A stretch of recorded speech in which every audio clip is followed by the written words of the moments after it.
But yeah, we're going to talk about crafting cover letters. So before we even get started, I'm curious, like, do you have any questions that you want to get answered today?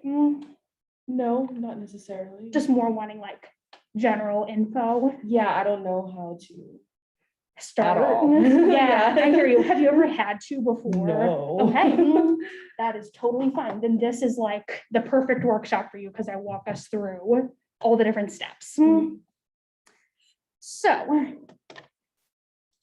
first things first, a lot of people have questions about like whether you actually need to write a cover letter for most jobs.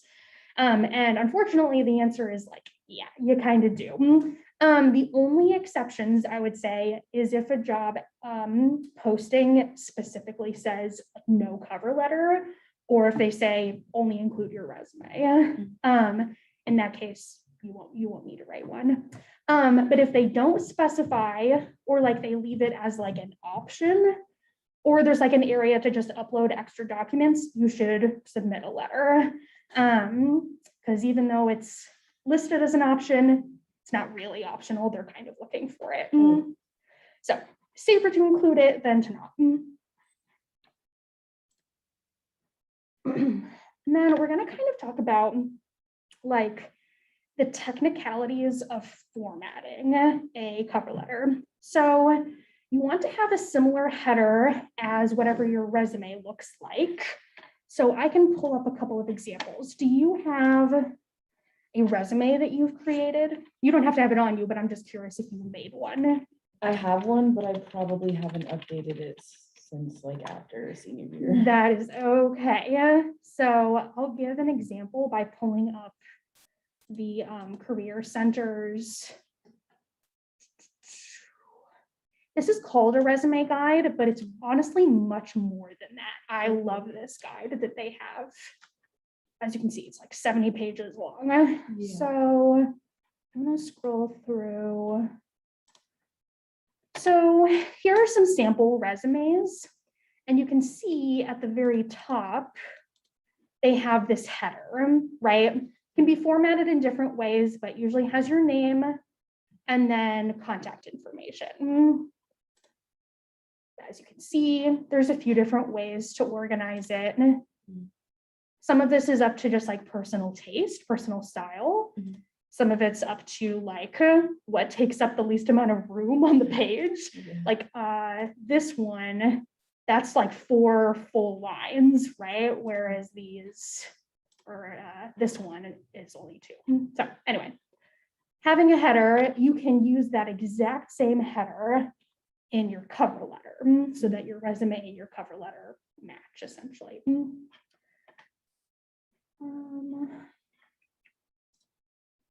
So same header as a resume. And then you're going to want to include the date that you're writing it and the company's address at the top, because you're essentially like sending it to them, even if it's going through email. So I have an old cover letter of mine here from a little over 2 years ago. Please don't judge me on it. I don't think this is a perfect cover letter by any means. I would change some things if I were to rewrite it now. But it's like a good like reference to talk about. So here you have the date written out and then the address of like where you're applying. Just to make a note, in this particular cover letter, I included my name at the top, but no header. I probably could have done that, but that's a small thing. Questions so far? No. Okay, cool. You want the whole thing to be single spaced. So whether like you've got this down or not, I'm going to walk through this because a lot of students, I don't think as many students as we think have been like taught like how to fix like spacing stuff in Word documents. So if I highlight this whole thing, and then obviously I'm in a Google Doc here, but it's pretty similar in Word documents. I'm going to come up here to the spacing button, and you can see that I'm in single space. But then we want to go to look at it in a little more detailed, we also want to make sure that there's no space before and after paragraphs. So you want it to be single spaced, and then all of these kind of things should be set at 0.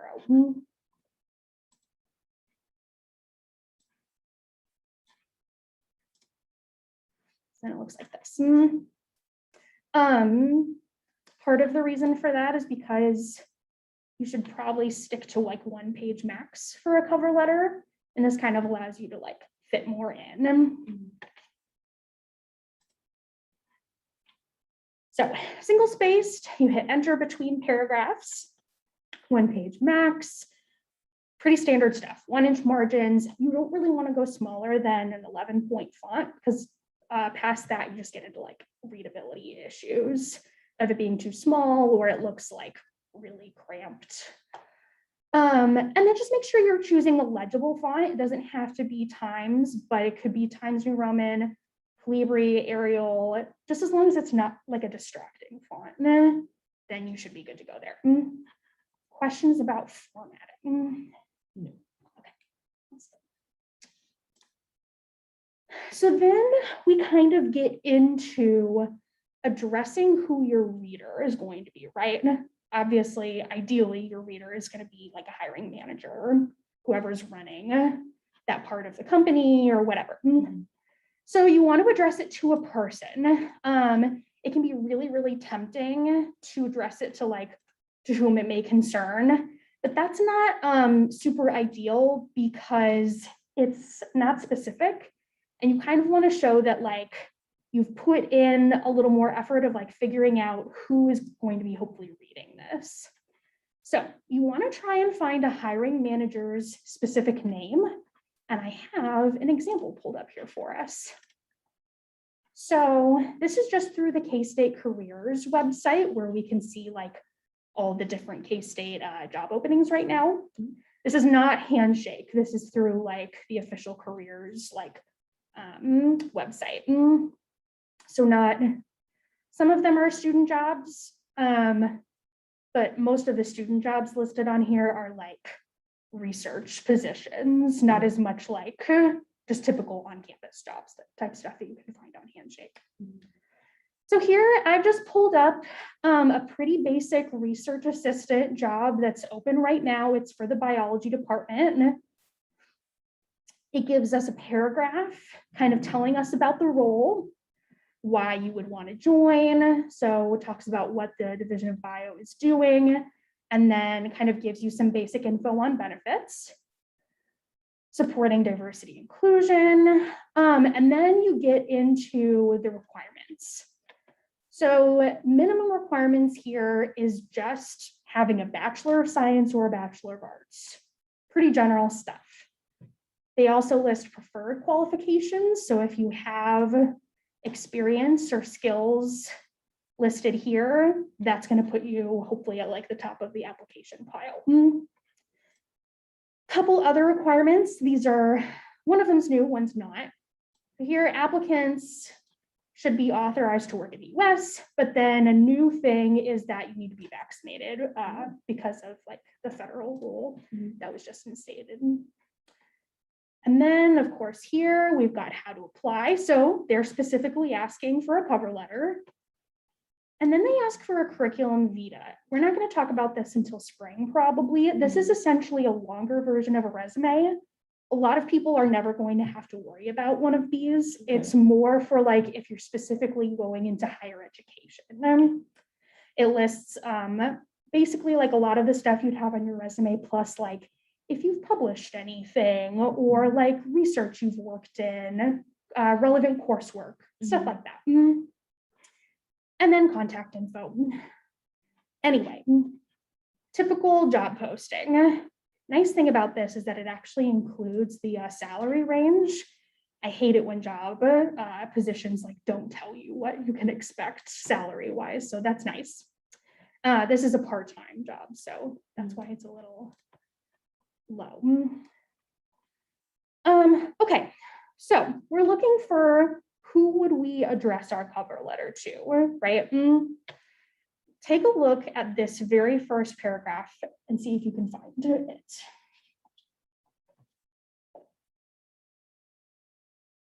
Is it the Dr. Lorena? Yeah. Okay. So this is like a really, really nice example because it tells you like whose lab you would be working in, right? Mhm. So we can pretty easily infer that, okay, she's going to be the one scanning these applications. And very nicely, they have a little link for us here.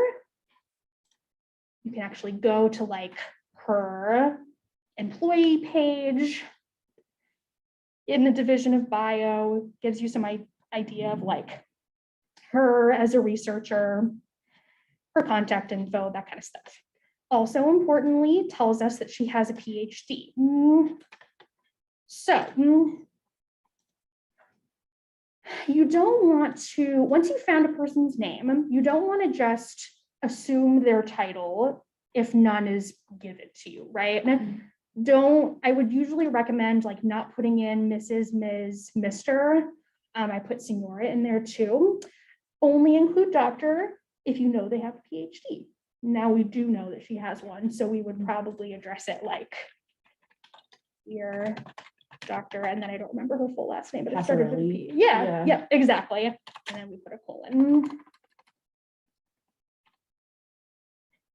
So if you can't find their title, you don't know if they have a PhD, just their full name is fine. You don't have to include Mr. or Mrs., any of that kind of stuff. You can just say dear John Smith, whoever. Make sense? Yeah. Okay. If you cannot find the like hiring person's name in the job description, you could reach out to the company, like or here it'd be to the division of bio, right? So we could come over here to their main page and they've got their contact info here. Just give them a call, say, hey, I'm applying for this position. Could you tell me who I should address it to? Most of the time, they'll be able to give you a name. You can also email the person ahead of time if you want, reach out over LinkedIn. This isn't something that I've personally done. I just haven't had to in the past. But it is good advice if you like want to kind of communicate a little bit with the company before you actually apply. Then when you write your cover letter, you can briefly reference like, we spoke briefly over LinkedIn and like, I found out more about the company this way. And like, here's how I think I could be a good fit there.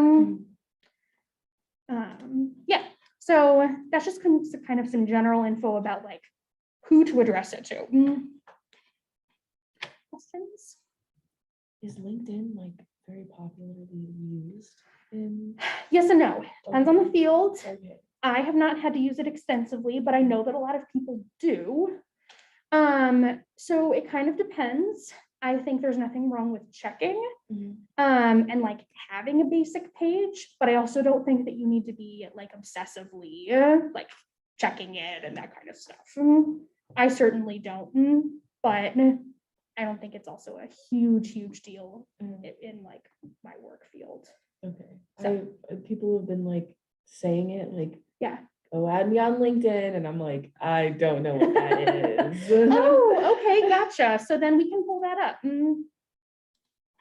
know it's like a social media for like work. Yep. But that is exactly what it is. So let's actually see if I can, log myself in here. Got it, thank you. No. You'll probably be able to see I don't update mine very often. I really don't care.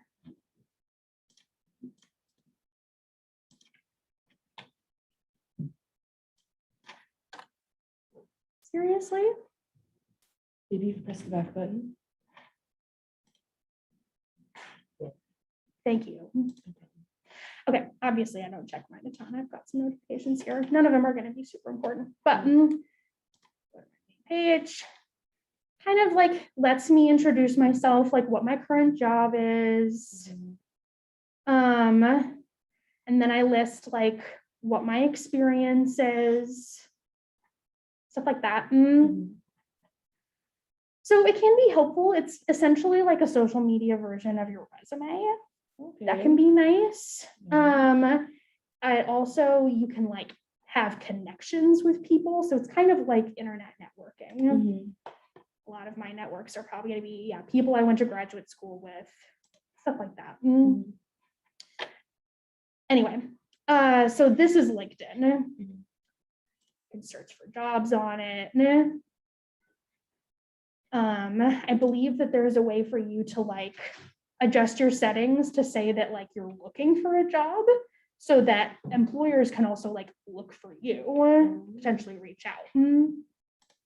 But this is LinkedIn Mhm. in the simplest of ways. Maybe I'll include a LinkedIn workshop in the spring.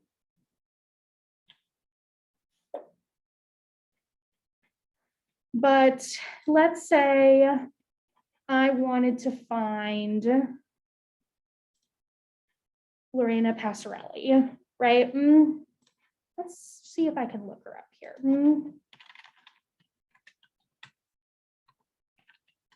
think I spelled that right.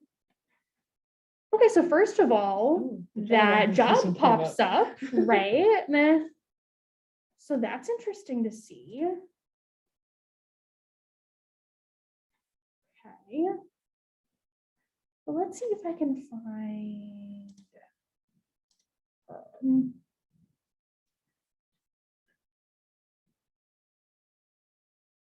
Doesn't look like it.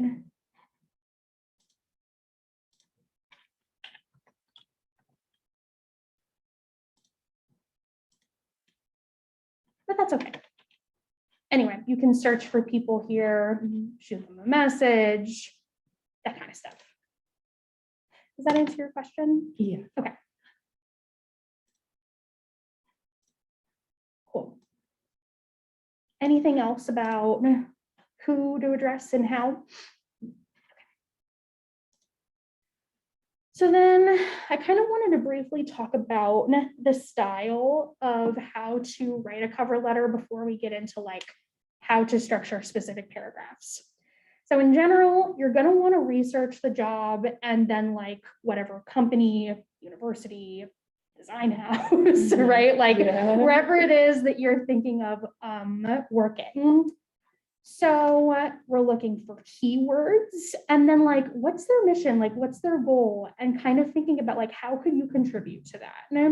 So again, let's use that bio role and see like what keywords we can pull out. So looking at this very first one, what words stand out to you about what they're looking for? Highly motivated. Collaborative. Good.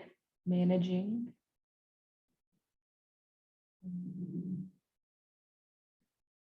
Compliant. Yes.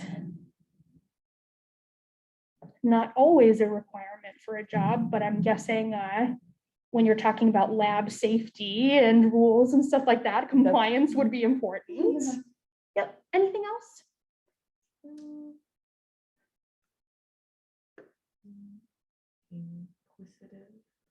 Inquisitive. Inquisitive? Yeah, I like that.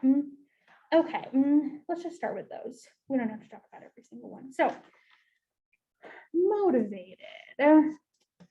What does that mean to you? Like, what are they looking for?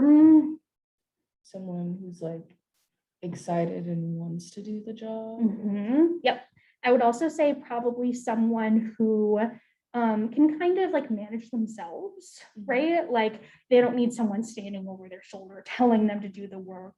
They're like, they'll take charge of what they need to do on their own. Collaborative. So what kind of skills would they be looking for there? Like communications, like people connecting, stuff like that. Maybe like if you've ever, hi, are you here for the cover letter workshop? I am. Yeah, come on in and have a seat. We were just talking about sort of the style and tone of cover letters. Okay. So just to catch you up, we're taking a look at this research assistant for biology job. What's the word I'm looking for? Job posting. from the K-State website as kind of an example. Okay. So Danelle here pointed out some keywords from this first paragraph.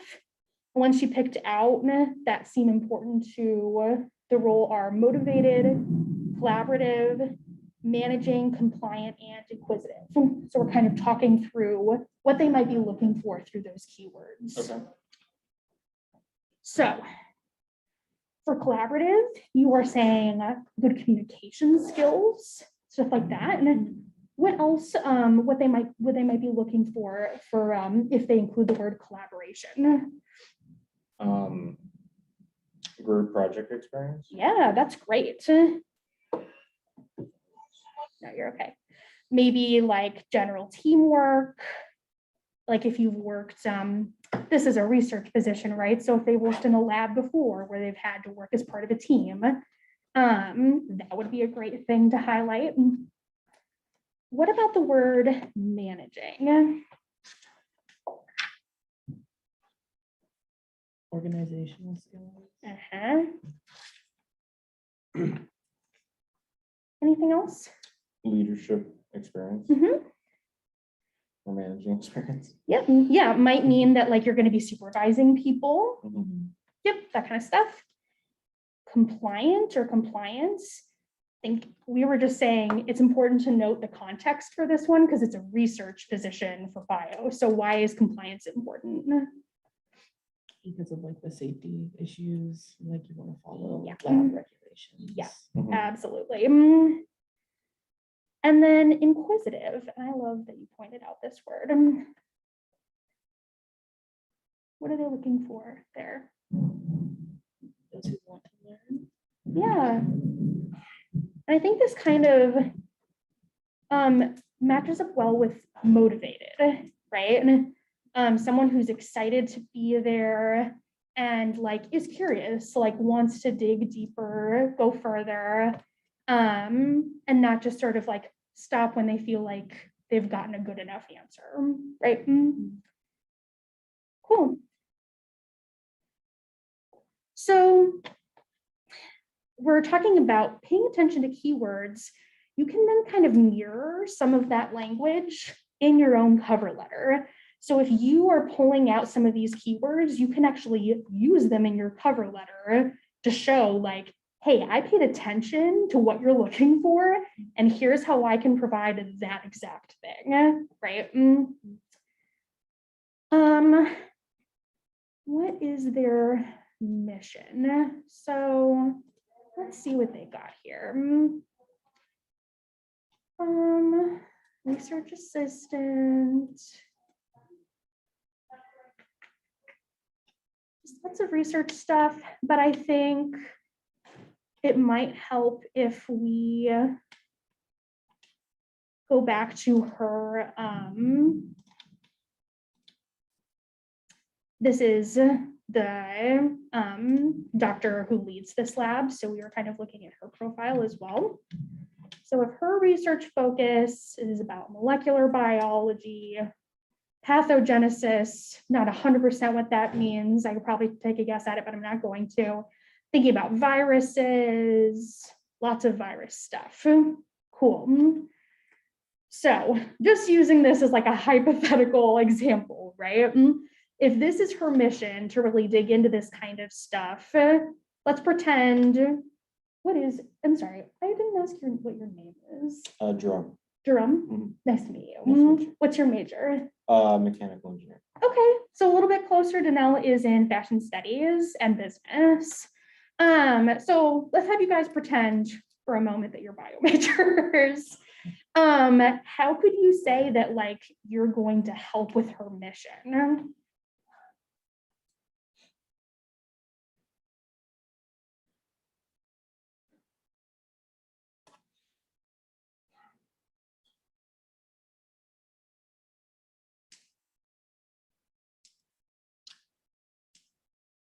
What's the position exactly? Again? So it's a research assistant. Research position. assistant. Yep.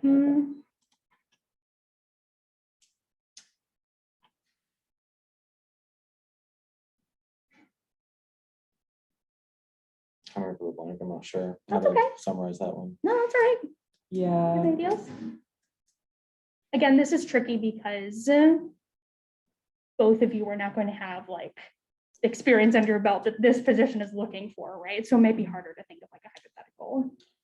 But you could, if you were a bio major and you had like worked in a lab before as an undergrad, you could talk about that, right? Like you already had that experience, that she wouldn't have to like teach you how to be an assistant, right? Like you could jump in ready to work, that kind of stuff.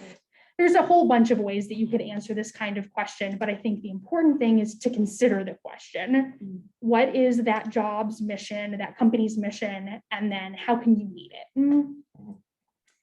In general, you kind of want to be just like clear, concise, and organized. Don't feel like you just need to like keep adding things just for the sake of like filling up space. Being clear is the biggest thing. Huge help in this area is using topic sentences. I can show some more examples in a little bit of those. And then you want to, in general, kind of have a balanced tone. This can take some practice for people, depending on your comfort level with writing cover letters. But you want to find some balance between like kind of sounding like bored about the job versus like sounding desperate to get the job, right?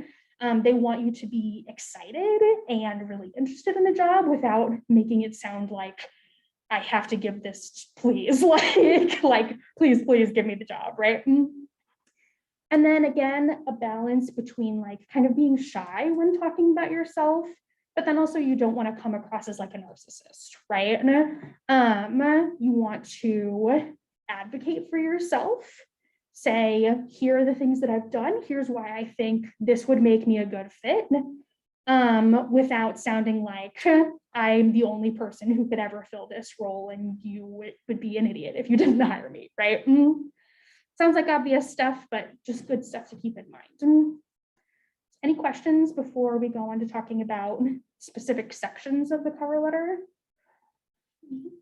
Anything yet? Nothing for me. Okay.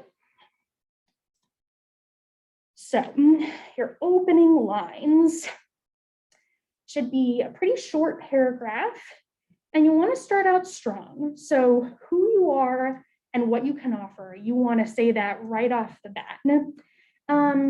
Gosh, I wish I had this picture, but the most recent workshop we did that the Career Center helped lead was all about resumes. And they had a great image that uses like essentially like retina tracking information to see how much of your application information like hiring managers are actually looking at, right? That was super eye-opening for me because it really showed like the top of your resume, the top of your cover letter. That's like the stuff they're going to look at most. If they're not captured from the very beginning, they may not read through the whole thing. So you don't want to beat around the bush. You want to get right to the point of who you are and why you are applying for this job. You can also mention how you found the position, if you have any personal connections. So this doesn't have to all be sort of like nepotism stuff. Like when I applied to the job I'm currently in, I referenced in my cover letter that I have a friend who works in kind of a related program on campus, and he's well respected. And I think that might have helped like just kind of get my foot in the door, if that makes sense. And you're going to want to use some kind of thesis statement. You've taken any English class on campus. You've probably heard this word before. So I am going to pull up my old cover letter.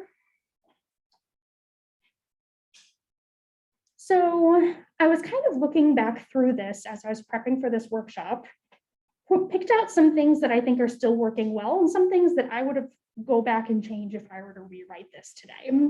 So first things first, this is not like terrible, but it's not as strong as an opening as it could be, right? And I could have started with this sentence instead. My career thus far as an instructor, tutor, student org president, et cetera, has been rooted in supporting students. That's like a way stronger opening sentence, right? I could have done the simple thing of swapping those two and maybe had like a stronger opening. But I did include about what I was applying for. I didn't include where I heard about the position. Sometimes this is recommended and sometimes it's just not a huge deal. I would say if you found it through kind of a roundabout way, or if like you had a personal connection, someone who kind of directed you to the role, then you should mention that. But I probably just found this on the K-State website. Not a huge deal that I would need to include that. And then I kept this pretty short and sweet. I have this thesis statement style sentence at the end that says who they would get if they hired me, right? Doesn't have to be formatted exactly like this. This is just my style. But I kind of said, in hiring me, you'll gain this person who does these things, a teammate who's achieved success, right? And this thesis statement then directly relates to my two main body paragraphs. Because the first thing I state is that I'm a coordinator who empowers students. That's the first thing that I'm talking about here. Individualized support. And then I talk about being a teammate. And you know what? I kind of go on to talk about something else for my second one, but for the third, I do talk a little bit more about like being a teammate, being flexible in the workplace. I do think this could have been a little bit better, like matched to my specific paragraphs, but it's not bad. Did I miss anything? No. Any questions about opening lines? You would say it's always better to keep it that short, like 3 sentences like that? I would say like 3 to 4. 3 to 4 sentences. Yep, pretty Okay. short and sweet. Okay. If it needs to be a little bit longer than this, like don't panic, you know, you can always, I always say, write it a little longer first if that's your instinct. And then if it's not fitting into one page, you can go back and cut. Exactly. What about you, Tina? No, that's pretty good. No Cool. questions. Great. So then, of course, we get into our body paragraphs. So usually you'll include 2 to 3 of them. Kind of depends on how much you want to highlight and just like how long the paragraphs end up being, really. So the biggest thing that I can tell you about cover letters is you want to give them specific examples, not just what your skills are or what you think you're capable of doing, but how have you already used them? What have you accomplished, right? This is a big thing on resumes too, that I think is sometimes hard to internalize, because we all have this idea that for your job descriptions, you just list like, here are my general like things I needed to do during the job, right? So I have a question about that. Yeah, So resume is pretty is it supposed, it's not, the cover letter is supposed to be more specific to the job, obviously. Yes, The resume resume. is not as specific. For example, when you're like, in my case, when I'm applying for something very particular that's Mhm. asking for not just like mechanical engineering things, but like extracurricular activities. I wouldn't put that into the resume because it's not really resume stuff. It's like hobbies and stuff.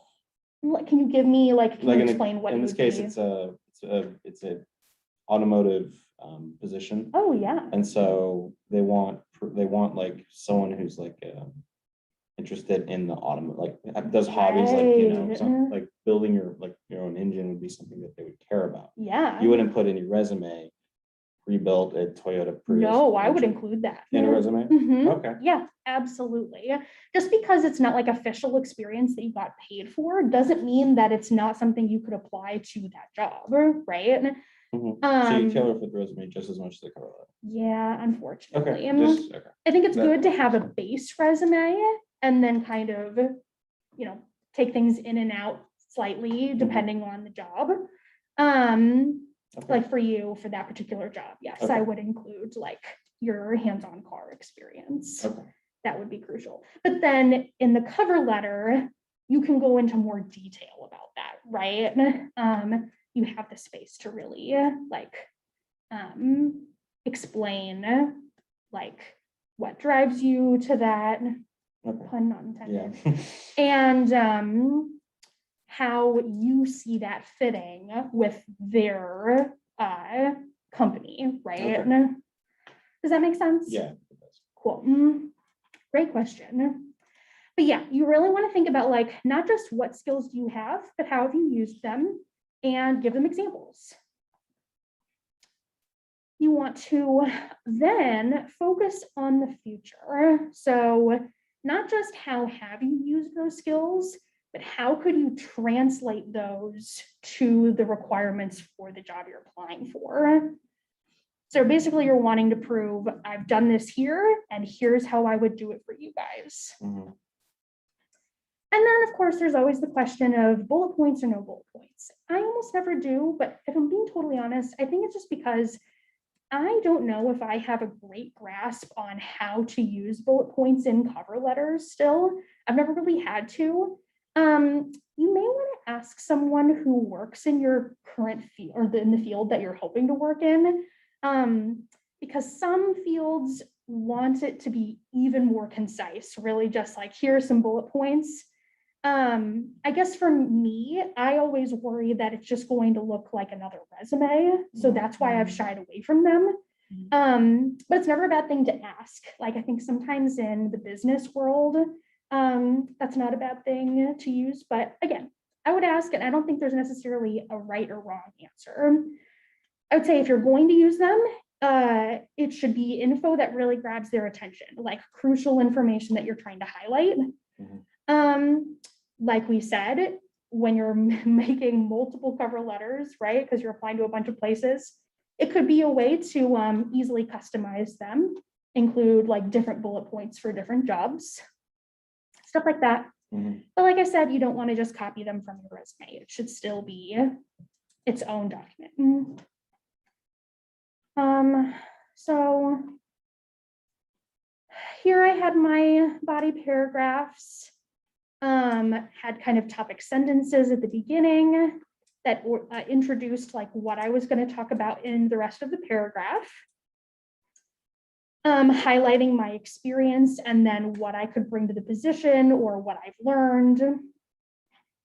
And then I would go into like specifics of what I've done in previous positions and how I could bring that in. So questions about body paragraphs? How would you use the bullet points instead of paragraphs, or would you use them like at the end to make? Great question. Now let's pull up. I wonder if they have an example of that in this Career Center guide. We gotta get past all the different resumes. Great. Yeah, so here we got one. So we've got, let's see, intro and then like kind of another body paragraph. And then they've used bullet points here to specifically talk about like these skills and how they've implemented them. I love that here they include a specific number of like the percentage of increase. That's great stuff to use. Like if you have like a measured way of showing what you've done in previous positions, you can include that to show that you get results. Of course, depending on the field you're going in, whatever the measurements are going to be different from place to place. But that's one way to use bullet points. Let's see if there's any others. Doesn't look like it. I wish they had more of these, but at least there was one with an example. Does that help answer? Yeah. All right. And then of course you've got to sign off. So similar to a lot of other like essay style things, you kind of want to reinstate your main points in one, maybe two sentences. inform them of when you're going to follow up. That might feel kind of bold to you, but a lot of employers like when you take the initiative and say like, I'll plan to follow up with you by this date, right? It shows that you're interested, you're not just going to like wait until they contact you. But then of course you can restate, you should restate your basic contact info, phone number or email or both. And then you want to thank them for their time, because if they've gotten to the end of your cover letter, they have taken their time to read through it all and you want to say thanks, right? Especially if they have a bunch to look at. So before we get to that last point, I'll kind of show you what mine looks like. Mine is super short here. I probably could have cut back on one or two of these other paragraphs or combined them and made this like one, maybe 2 sentences longer, but it's not a huge deal. I said, thank you for considering me as a candidate for the position, and then my contact info, right? Probably could have done this follow-up line, but I didn't at the time. And then you'll choose a sign off. Obviously, like sincerely is pretty traditional and you probably can't go wrong with it. And I usually sign with my best. But again, this is kind of like a personal stylistic thing.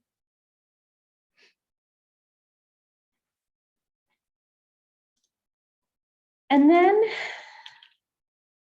after your sign off, oh, come on. Why are you letting me edit this? There we go. So after the sign off, you would then enter 1, 2, 3, 4 times, and then write your name on that line as I have. That gives room here for you to sign it. And I'll show you how we can do that really easily, like digitally in just a minute. But yeah, you want to leave that space and then type your name. Questions about sign-offs? Just how to do it digitally. Yeah, no, that's fine. Okay, so finishing touches. Obviously, I cannot overstate this enough. I know it's literally just one bullet point here, but you've got to proofread it. Proofread it, read it out loud. You have no idea how many times like I've read something out loud after reading it in my head, and I'm like, oh my gosh, I missed like all this stuff. Something about hearing it makes mistakes really a lot more obvious. Have someone else read it, whatever. And then once you're sure that it looks how you want, you're going to save it as a PDF. This is an important step. It ensures that your formatting isn't going to change on the employer's end. If you send it to them as a Word doc or a Google doc, sometimes how they're opening it on their end kind of makes it look wonky. Sometimes the spacing gets thrown off, stuff like that. So just an example of how to do this through Google.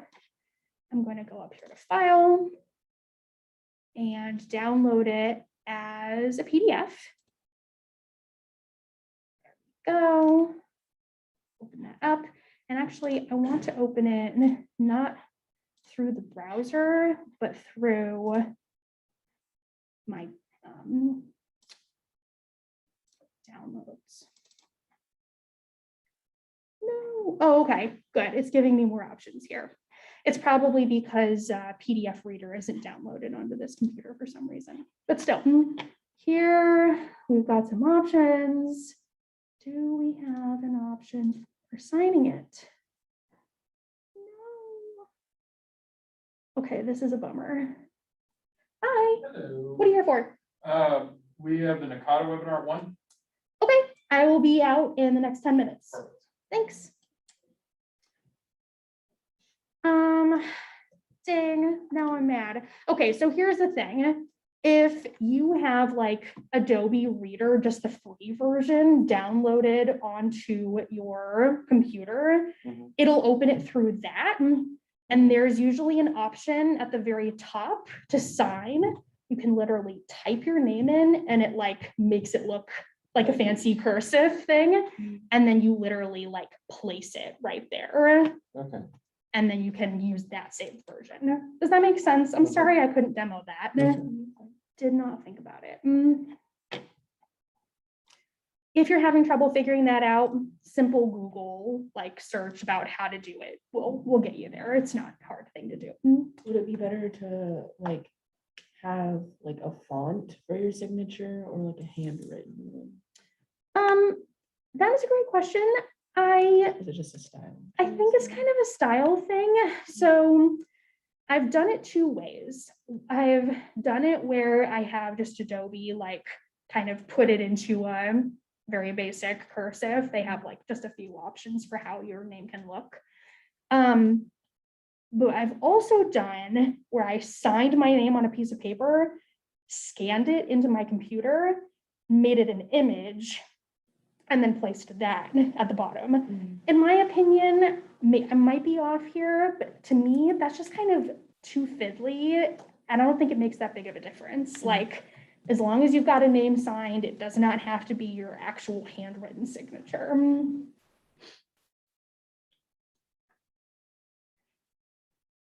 Yeah, that kind of covers that there. So that's pretty much the end. I've got some additional resources linked here. And if you'd like, I can email both of you a copy of this PowerPoint if you'd like it. I've got the Career Center's like resume and etc. guide that I've been kind of referencing throughout linked here. There's also some good information from the Purdue OWL, that's their online writing lab, about cover letters. And then I got some good info from the Harvard Business Review as well. So feel free to peruse those. And then I've got our TRIO contact information.